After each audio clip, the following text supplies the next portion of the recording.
All right, well, that is 2 games in the books, and we are headed now into game number 3 of Zaun versus Bilgewater. Zaun this time, still with side selection, changing it up, and they're going to pick blue side this time. Yep. So they've tried one, they've tried the other. We'll go with the one that we thought was strong in the first place. I think, down 0-2 in a series, your mind does start to kind of scramble. I've been there. It's not a good place to be. It's hard mentally to find resiliency.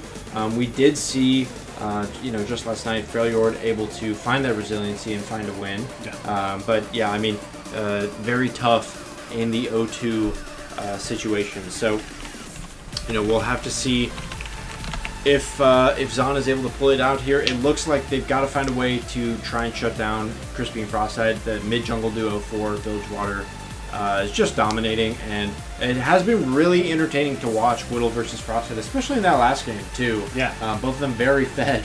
It's been the highlight of the series for me, and that's really what I was looking for. Still looking for one more to ready up, but then we will get onto the Rift for our third game of the series. Right now, Bilgewater are sitting up 2-0.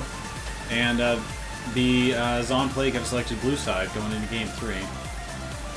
So 1 sec. Get back into this. BLT remain on the red side. Do you think they will continue to leave Smolder up? Well, they banned it. I don't know, actually. No, I think they'll probably ban it. I think Just get it out of the way. I think I really don't know what Zaun was thinking. Keeping the same bans, picking red side, knowing that Smolder was going to be an option.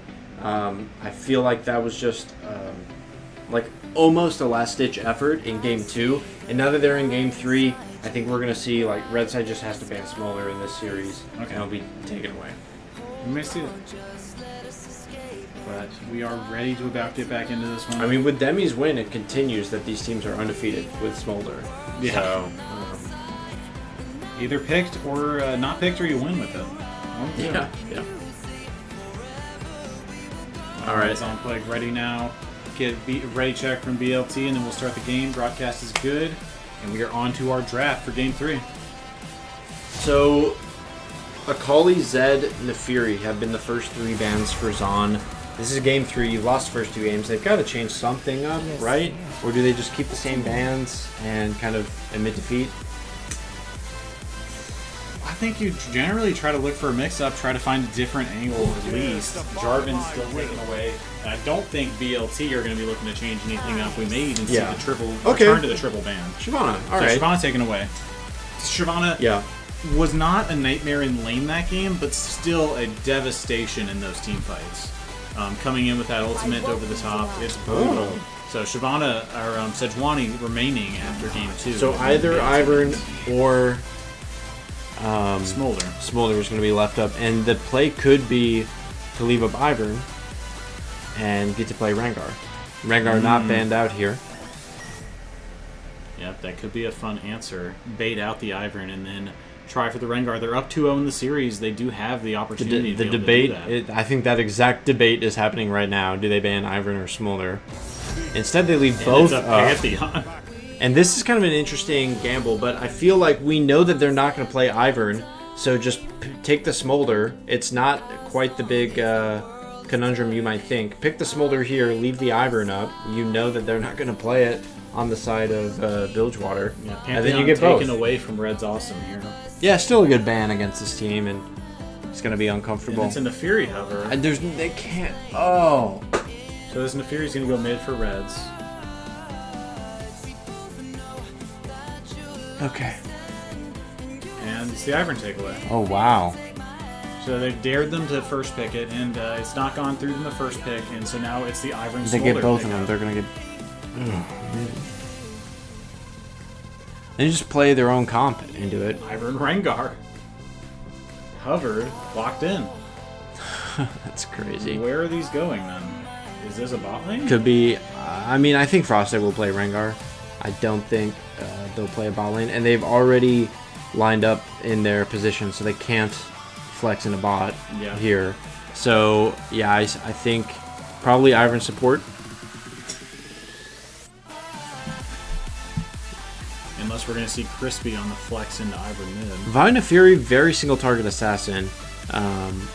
should be able to pick out an Ivern or Rengar should they get onto them. I don't like the angle here for Smolder now with Neferi and Vi locked in. That's not enough to play around the Smolder. But honestly, they didn't play around the Twitch last game either. So interested to see what they go with. I'm kind of want Yoni to be on an Enchanter. I would like an Enchanter and Smolder picked here. 1 second on the clock. Let's see what they go with. We're gonna have a Taric. Okay. So Taric able to protect Technically well an Enchanter. against Rengar. Technically an Enchanter. He does enchant, and he is enchanting. Prepare to be dazzled.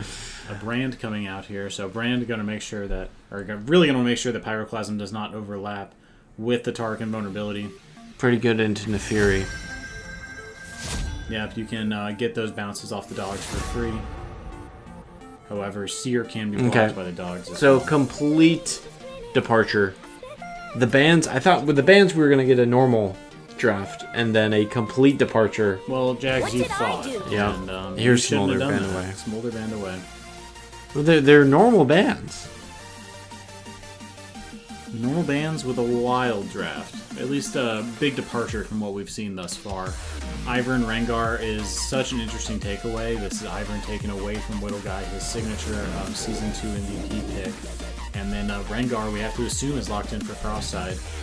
So what is the lineup? We've got Brand Ivern, which, not sure where they're going. I think it's probably Brand Ivern bot lane. Rengar, definitely could be. Rengar jungle. Brand I don't see Crispy playing Brand. I mean, why not? He plays whatever he wants. It's seems like. Maybe.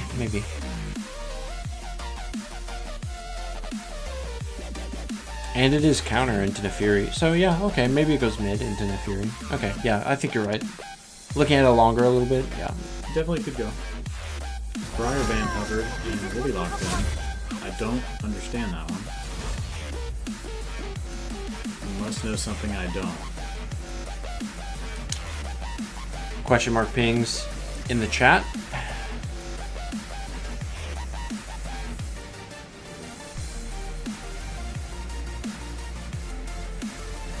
Let's shout out our new follow, Shadow Kitten 676. Welcome to the LCC Kog'Maw. Locked in. I now feel like this pick ban is inconsequential. I just gotta wait until we get to the end because I don't know where the pieces are going. I don't know what to speculate. I guess on. Ivern Kog'Maw. Nyla Taric is a killer combination. They need something top, but it's gonna be blind. Spike is gonna have the counter. Shyvana's gone, so what do they pick top? The Malphite. Malphite available. Silas still up. Could be Warwick. What do they go with? Malphite. Malphite it is. Good old reliable. And show me Silas. So, I mean, if Taric lands a good ultimate, I mean, a couple good dazzles, there's a make real a team difference. fight lineup there, and the Vi Neferi combination. Vi Neferi is crazy. Find a lot of kills for them. Yeah, absolutely. I just think picking Neferi first, it really changes the way that they play. Garen locked in as the counter, and it's pretty decent into Malphite actually. But Malphite, a little bit of a counter into Garen. You can just Seismic Shard as soon as he Qs at you, and you steal his move speed. So. See how that one shakes out. Garen will be able to match up into Vi decently well, but has no dedicated escape to be able to get over that cease and desist. He's just going to have to hope to tank through the whole thing and then run away. It will be Kog'Maw Ivern bottom. So shielding for Kog'Maw. Rengar Brand, Garen. Still no tank. I mean, yeah, they do not know how to play tanks. They play anything but tanks on this team. But they've been super successful with it all season long. And then the answer for Zaun here, Vi Neferi, Nyla Taric, and a Malphite top lane. So TJ needs to find a way to stabilize the lane. Was down pretty hard in the Malphite game 1. Brand gets moved bot lane, actually, at the last minute. Okay. So Kog'Maw is going to be played mid. That's an interesting one. So definitely there's going to be openings for Nefiri to try to find some pickups on a Kog'Maw. The name of the game with Kog'Maw mid is wave control. Keep the creeps on your side of the lane because you are a squishy little dog and you do not want to be ganked by Vi throwing some vicious fists in your face. I think that's probably actually better for Nefiri to lane into Kog'Maw than it is in a Brand. I would imagine so. Kog'Maw's going to be able to trade auto attacks, but at the end of the day, Nefiri should be able to find free Qs on a Kog'Maw unless Crispy is able to find the fancy feet dodges to keep those away from himself. I think this is good. Yeah, but obviously Frostite getting the Rengar. Rengar banned out against Bilgewater throughout the regular season time and time again. So, looking to prove the reason why. And make his mark here in the semifinals. Already had a great game 2 on the Quinn. Looking to continue that here.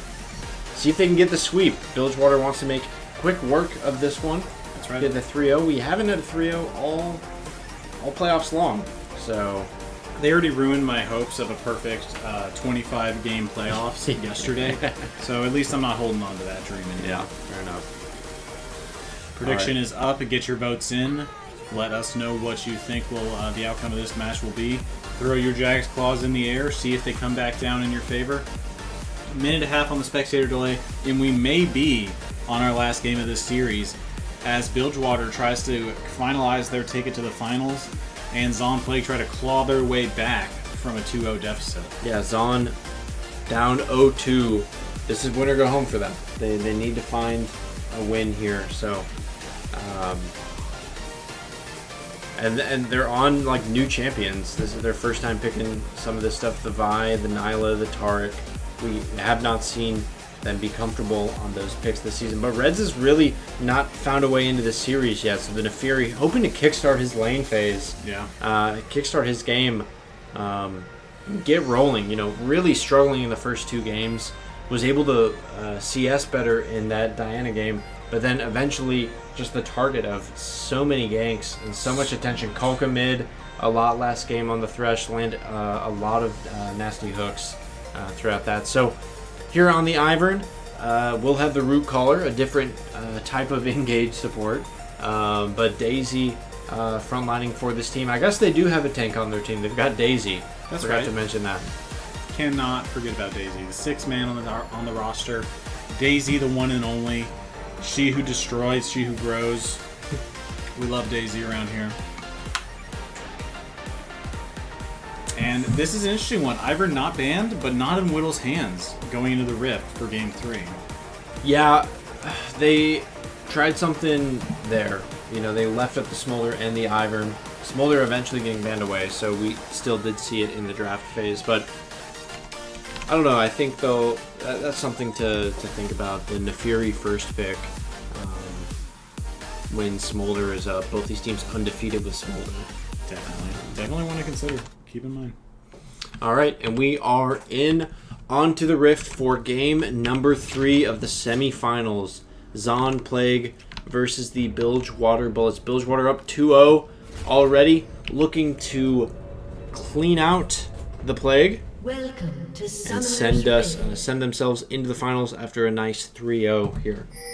No boots from either, or no potions from either of our junglers to start this out. That's true. So. No boots on has spawned. And no boots as well. Crazy. And the helm here for Garen. I'm interested in the use case for the helm. I'm not sure if it's Biss starting item. But I like the kind of adaptation, right? Using the new items, using the new strategies. Both junglers starting up on the top side. They will pass down, but Whittle spotted here on the ward, so Bilgewater with the early vision thanks to Spike.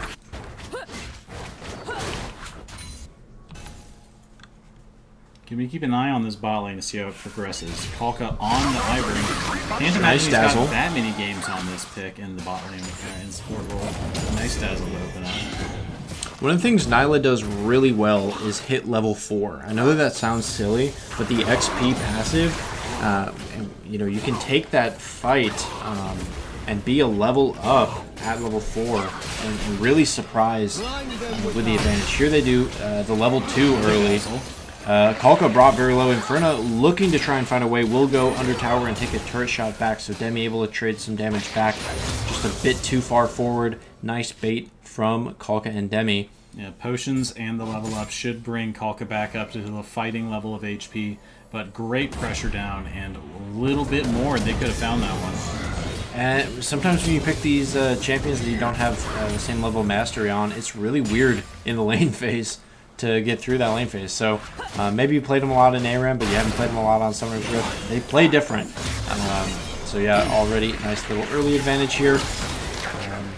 Nice root color. Yeah, and this is going to mean the health advantage for Demi and Kalka, and that's what you kind of expect in a brand lane. Meanwhile, Whittle, first gank of the game onto Crispy. Dash in Crispy.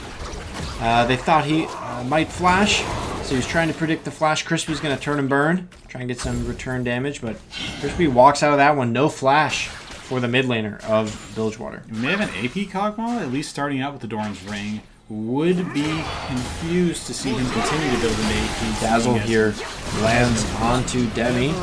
They will get a bit of trading and healing back. But yeah, he went ADTF, the AP Kog'Maw. It lines up. It makes sense to me. AP Kog'Maw would be given a much stronger lane phase, but it would weaken their team fight later on into the game. Alright, trading across all 3 lanes here. Ignite down from Spike onto TJ. TJ with more than 500 HP though when the Ignite goes down, so not in danger of actually dying. Frostide, his first gank, will turn his attention mid. The slow out from Crispy. The Bolo landing onto one of the puppies, not the main big dog. Meanwhile, a secondary gank as a flash comes out. Flash from Whittle, immediate respect flash from Kalka, and they will escape that gank. So 0 for 2 so far on the ganks for Zaun, and 0 for 1, I guess 0 for 3 total from the junglers. Both solo lanes quite low for BLT. Going to be looking for resets. Unfortunately, Whittle Guy on the bottom side of the map, so not going to be able to capitalize on either of these opportunities. And BLT continue to keep up the pressure in Game 3. TJ has passive up and needs to go and use this passive on the Garen. Stop the Garen from passively healing right now. Instead, trying to just build this slow push, try and get this wave closed in.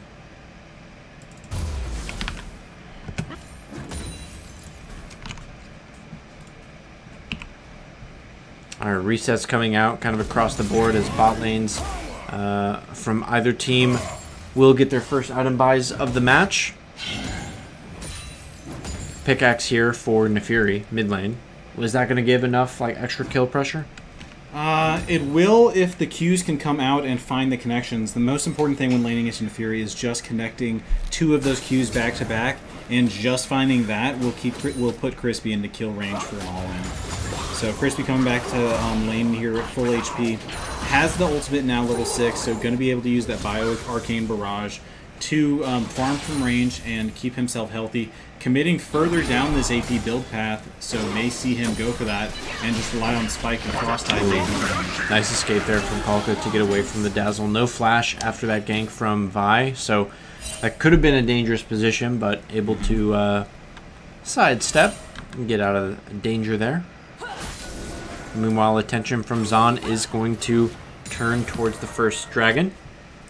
Frostide spotted on vision after finishing his romp. Trying to look for a play on the bot side, but going to be instead just clearing out some vision.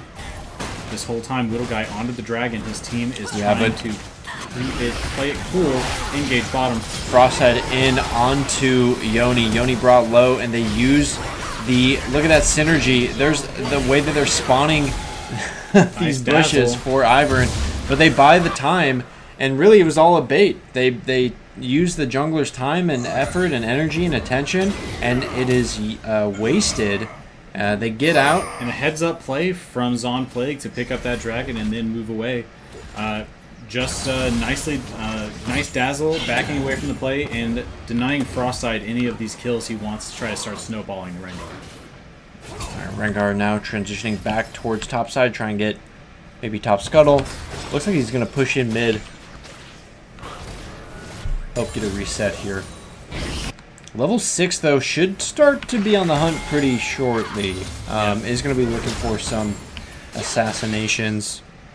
Not going to want to be caught out too far out in your lane, of course, but all of our towers are still standing.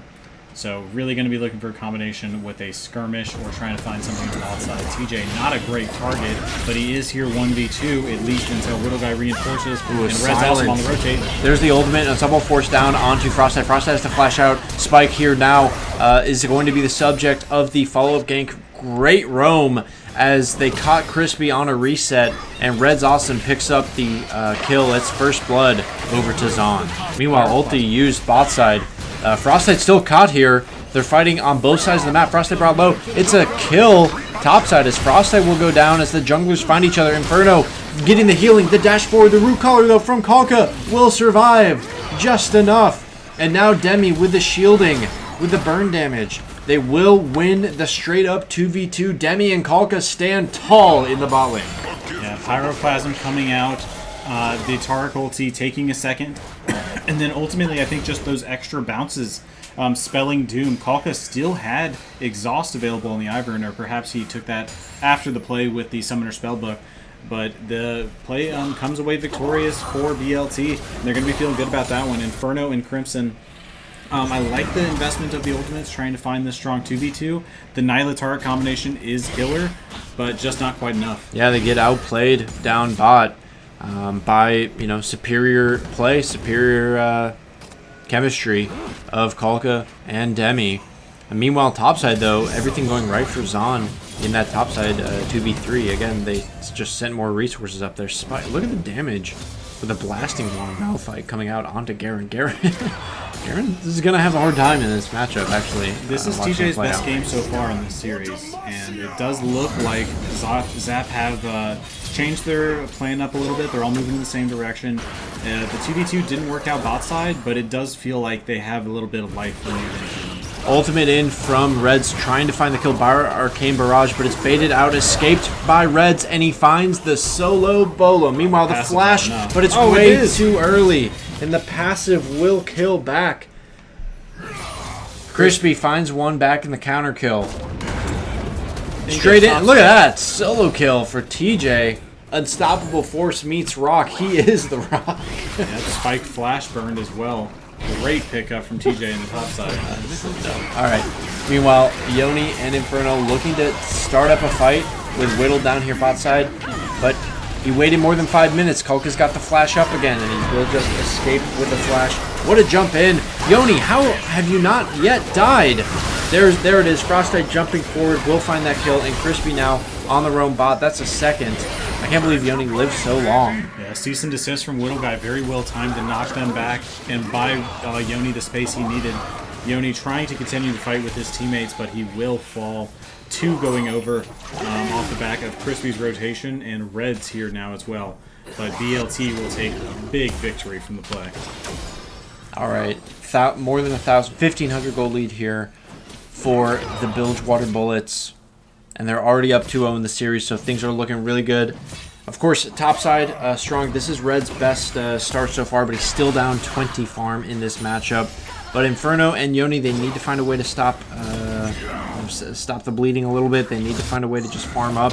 Nyla, not known to have superior scaling. The Kog'Maw here already picked up. So yeah, I'm not sure what the late game vision is, but they do have clear single target. And then, of course, TJ's ulti over the top is there for Zaun. This is really interesting. Yeah, the little Light and Dawn, or Dusk and Dawn pickup onto Crispy for Kog'Maw. This is interesting because I've played AP Kog'Maw in the past where you go for an early Lich Bane because there is a lot of damage there with your low cooldown abilities. Should you manage to get those spells out and safely get into auto attack range. And this one, I think, suits Kog'Maw a lot better than the Lich Bane, so I'm quite interested in this, actually. Alright. We have to see where junglers turn their attention. It looks like Whittle is looking towards the top side. He is going to start in on these Void Grubs, and he will secure them. It is on vision from Bilgewater, but it's not contested, so the full clear from Frostite. He is going from top to bottom. Meanwhile, mid, Red's looking to try and make a play, looking to try and continue the pressure forward. Frostite here, the bolo in onto Whittle. Whittle cease and desist here, straight in onto Frostite. Can they turn and burn? Big heal from the Rengar, and they do get one back. Meanwhile, the fight bot side, beautiful double dazzle. They win the 2v2 mid, but Zaun is going to win the 2v2 bot. Kalka escapes with enough shielding and enough healing. Daisy, of course, there to back him up, but... Oh, the flash dazzle! But he will not take him down, and Crimson Yoni falls to Kalka, finding the root caller at the back end of the play, and 3 going over to the side of Bilgewater Bullets, only 1 falling in favor of the Plague. And Demi teleporting back out now. Frostite, huge heals in the mid lane, and finding the instant bolo mid-air onto during the hunt on Whittle Guy to cancel that punch, really I think made that play work in their favor. Yeah, I was surprised that Whittle and Reds decided to take that fight, and obviously they end up losing it. So, having his back recalled, going for an all-in on the Demi, but he's got no mana, and Kalka is here now, will be picked up. Yeah. Yep. Well, we got 12 minutes this game. We got 15 in game 1. Yeah, but now things have broken open. The plays are coming in hot and heavy, and the teams need to cool their heads. I don't mind this look. Flash from Whittle, flash from Demi. Yep, and this is going to be a pick-up on the Demi. One more auto attack will do it. Okay, Smite. Yeah, but look at Crispy and Kalka. They're going to be able to turn this. Multiple kills should go down if a root color lands. Root color goes just wide. Frostite is here. Jumping in, has the passive. Exhaust down onto Reds, but Reds is going to escape. So no root color from Kalka does mean that Zaun is able to get out. Teleported down, finds the unstoppable force on a Crispy from the backline, but his team is already so low. He's in here so late. The Dazzle is down on cooldown. Frostite finds 1 on the Crispy. Only 4 here for the Zaun Plague. They turn, they find 1, they find 2. Crispy on the back, and they're going to be able to pick up this dragon and bring them to themselves to a second, while Spike farms top lane. So, in the end, a teleport down from TJ at the 11th hour will turn the play in Zaun's favor. TJ is the best part of this game for Zaun right now. He has finally stabilized the lane phase. Spike's still up 8 farm. That's because he hasn't teleported anywhere, right? Yeah. And so he's found a solo kill. Now he finds the teleport flank play. And he even had his Malignance up for this ultimate, so it's going to be back even sooner for next time. Already halfway off cooldown. Great play from TJ to keep his team in this thing. They need to rally around plays like that, and they really need to find ways to string a couple of good plays together. That's something we've seen all night. Zaun, they're not allergic to finding the right play. They're just allergic to finding it more than one time, right? Yeah. So they need to string some success together here. We know that they can do it because they've shown us throughout the series, throughout the games tonight, but Kalka going for a red steal. He's got Smite off of his... Yep. Nice steal. And this is what I thought Whisper was going to do when we saw him play Ivern support earlier in the season. I thought he was going to do Summer Spellbook, take Smite, and then double jungle. Well, too dang bad. You had to wait till playoffs to see it, and now Kalka brings it to you live. Yeah, it's pretty good. I like it. 2-1-4 here. Looking pretty good. Yeah, going for the early spell and power for his lane brand. Dazzle going to come out but not connect. Kalka finishing out, clearing the ward. Not too afraid. Unable to defend. Trading, but Inferno chunked low from the fight. He's already so far The back burn in damage play. from Brand is insane at this point. Like once he's got Blackfire Torch, it is so difficult to lane into. And look, he's getting more free trade damages. 1v2 here in the lane. And I think that Brand is a great pick. Meanwhile, Whittle found in the jungle. Frostite a level up and in his element, thriving on the Rengar. Finds the jungler. Meanwhile, Spike looking to make the play topside. It's the ignite down. It's the flash. It's the Q. Does he have the ulti? TJ, counter ult under tower. Oh! One more tower shot would have done it. In the end, both of them invest everything and walk away. There's a teleport on cooldown for TJ. They're still here. They want more. The shield coming out to save Spike from the seismic shard, but both of our top laners are still up there. We'll have to check in. Oh, Taracle is coming down. Dazzle to follow. Whittle Guy is here. There's 3. They're looking for the fight. Apotheosis out from Inferno, but he will be burnt down after that. The Taracle they used, and yeah, it just didn't last long enough, did it? Meanwhile, mid lane, Red's looking for the solo kill. The ignite down on the Crispy. Great find. Does find, and this time he's far enough away he won't even have to flash from the passive. Spike, however, superior positioning here. But look, that's what I mean. It's a counter. Seismic Shard just runs away. As soon as he presses Q, you just Seismic Shard, and you'll steal all that move speed. And rush your We're little excited bums in the away. studio, weren't we? Flash out from Red's awesome to keep himself away from Cross-Eyed. Doesn't want to give over that kill with the classic LCC overstay. Senior Glizdog himself looking for the reset. Senior Glizdog. Yep.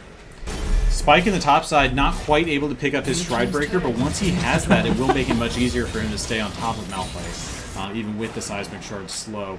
That earlier would have given him the win in that trade should he have been able to finish that kill sooner, but TJ's advantage through these rotations, making itself known with that completed item. It's the danger for Malphite when you build AP. This Garen is going to be able to find all ins on you, and if he had built tank, would not be the case, but Yep. yeah, definitely has opened himself up to this threat now. Spike 0-2-0, losing his island here. Tough series for Spike. He started off great in game one on the We got Shyvana. a play brewing here, but it looks It's all like on Vision. We'll be back. They're just going to walk this one out. They do spot out the control ward, but this deeper ward in the Banana Brush for... Yep, and yeah, TJ knew that it was there. Yep, and will be brought down. Meanwhile, Herald started. Cross-side attention bot side. Nice respect here from Reds, though. Not walking up too far. We'll see. He's still the attention. Still garners the attention. Daisy Ghost go down from Polka. We've got to rotate over. Nice knockup from Daisy, actually. And here's the Pyroclasm in. This is an odd-numbered fight, and Zaun will just make quick work of the Brand. They ult in, immediately kill the Brand, but look at the way that they win this trade. It's a double kill back for Spike, and they hands down win the 4v3. Only Demi going down. Great job from Demi to get his ultimate off and get all that damage out before he went down in that team fight. Pyroclasm into spreading your passive onto everybody is what you're looking to go for, and if you get a second round of spells out, that's just icing on the cake. Unfortunately, the Unstoppable Force coming out just a bit too late to stop that from going over. Inferno's got both of his summoner spells up for this next play, but these plays are all Is 3 levels down here on the Frosthead, but they Great do pickup. find a big shutdown. That is huge. I was worried that the jungle levels were going to be too big to overcome there, but yeah, 3 levels down in the jungle. That is substantial here, just 19 minutes in. Yeah, there's been a lot of pressure. Frosteye's been able to find a lot of kills in these skirmishes and keep his own farm up. You can see there's 60 Flash out from Whittle. Big shielding from Yoni. Yoni is also going to have to flash. Can they find the slows? Can they find the follow-up damage? Whittle, it's not your jungle anymore. Hasn't been in his jungle for a long time, and we see that. This experience difference is brutal. And Polka, again, trying to steal this red buff. Doesn't have the smite this time, so just trying to set up his passive. This is a good heads-up play. Good heads-up play from Zaun. They will at least not lose a second red buff to Kalka. Yeah, that's the kind of experience stealing that's keeping Little Guy behind. Only 2 levels down now, finding a level off, smiting that red, and has a second charge available from the Dragon. Alright, Dragon is up. They've done a great job of getting the first 2 early Dragons, but Frostside and Bilgewater have turned the attention to that 3rd Dragon, and it looks like this game will be no different. Bilgewater setting up their attention here. Zaun all here as well. We might get to see a full-out 5 versus 5, but it is a 6k gold lead for the Bilgewater Bullets. Meanwhile, no tank, no true tank for either team, given the AP build by the Malphite. But let's see how this match goes down. Kalka walking forward, trying to find something. It is going to be root collar down onto TJ. A little bit of a walking from TJ. Ultimate used from the Crimson Yoni, so that is their biggest teamfight ultimate on cooldown now. Frostside fighting away in. TJ separated from the team, goes top onto the Brand and will disengage. Meanwhile, the rest of Zaun will be pulled and picked apart. In Bilgewater, they clean win the team fight. It's an ace for the Bullets as they shoot down Zaun, and that one, that's going to blow it up into an 8k gold lead. And yeah, what a fight there from Bilgewater. TJ going for this lone member. Demi standing out in the mid lane. He found the Brand last time and they found a kill onto him. This time he goes for it on his lonesome and is unable to pick up the kill on the back end. Unfortunately, if you're playing AP Malphite, that's not what you're looking for. you need to be able to move with your team and make sure that whoever you hit goes down, because you are not the tanking member that's going to make sure that's going to get in their face and stand there and keep them from moving in. You have to find the kill on your engagement. Tough for the Tark ulti going down early, but I think that just happens when you're not as comfortable on these champions, right? Clearly pushed, in the draft, not quite as comfortable. We're seeing, the champion pool here stretched thin for the Zaun Plague. 12 to 20 now. Down 8.5k gold. Backs against the wall in game number 3. Definitely sense zap some energy. They could use it. Zaun Plague have the ability to find some picks. They just need to drag this game out. It's 12 to 20 on the scoreboard, but it's roughly 9,000 gold lead on the side of the bullets. And they are making these skirmishes stick. And it has not been looking good for Zaun Plague thus far. It's only been looking good when Whittle Guy finds some engages with the cease and desist, but even those are going to be harder to come by, as Kolka has redemption. He's got 2 items, looking for what a root caller. They absolutely can find this. Oh, what a find from TJ. We'll find 3 over the wall, and already the shielding of Ivern is brought down. Meanwhile, Spike finally finding a way to pop off. It's a double kill for Spike and Bilgewater, and 4 make it 5. It's an ace as they only lose their support. Another great turn on the fight for Bilgewater. Zaun Plague look for a fight at the Wolves. They find it. Demi, unfortunately, able to zone Inferno off into the mid lane, and it's just trapped in the Wolf Pit. They find one onto Kolka, but then the damage fades, and they're unable to close it out. And it looks like BLT may be able to do that for themselves, trying to push down for Game 3 to finish their ticket to the finals. Oh, this is going to be double inhibitor, but I don't think they will look for the end. Red spawning in 2 seconds, Inferno alongside with him. TJ up as well. So all 5 of Zaun are back on the map. What can they get in return? Obviously, penalty resets in the enemy base, forced to flash out now. Demi a little bit greedy on that back positioning. Kolka flashing as well. Little Guy on the chase. I don't know that they want to go for this one. Yeah, there are 4 here, but they have not yet purchased. This may be the best opportunity. Pyroclasm pulled out. Little Guy dashing backwards. They could take this Pyroclasm and be happy with the drawn cooldown, but it's not going to be long before it's back up. Frostide separated from the team is going to push in bot and look for the triple inhibitor angle, and that will pull the rest of Zaun off. Meanwhile, Whittle chunked down after that fight, but Kalka spot him out here, and so Whittle's not going to get a clean reset. Alright, Little Guy on the run. Let's see how he can escape. Biocane Barrage will find one. Spotted out here. And unfortunately surrounded and then chased down. Zaun Plague trying to keep these waves clear. They need to get these waves pushed out as far as they can so that they can test this Baron, and then Crimson Yoni needs to have some support to be able to go set up some vision. Unfortunately, his jungler on the gray screen right now, so that job is going to be difficult. Need to find a strong Tark ulti to counter the damage coming out of Demi and Crispy.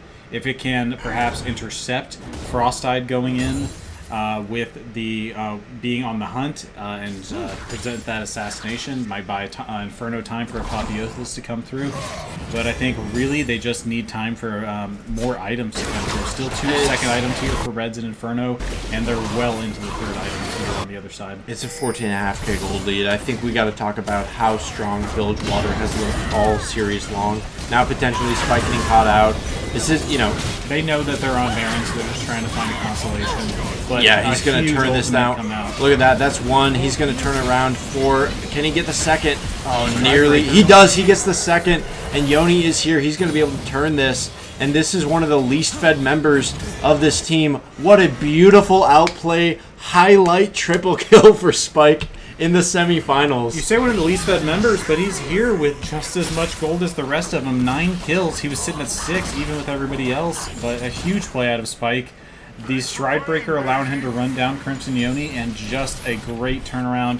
Timing the ultimate just right to turn on the Little Guy at max HP. Let's talk about Bilgewater. We've got about 30 seconds while this series wraps up.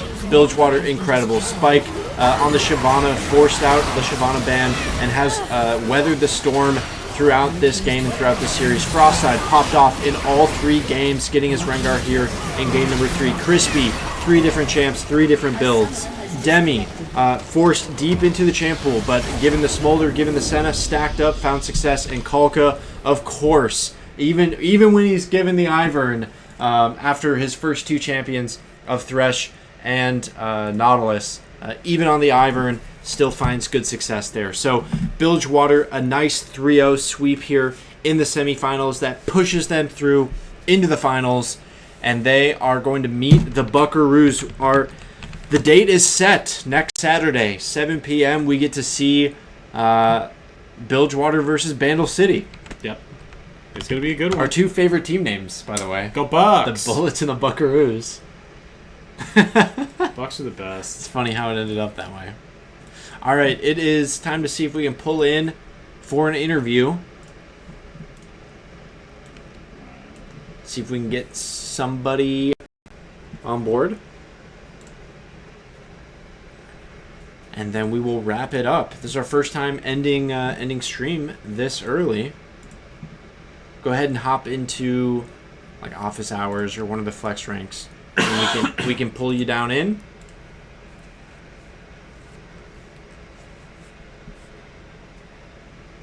Can you play some music so I can see if my headset is? Yes. Okay.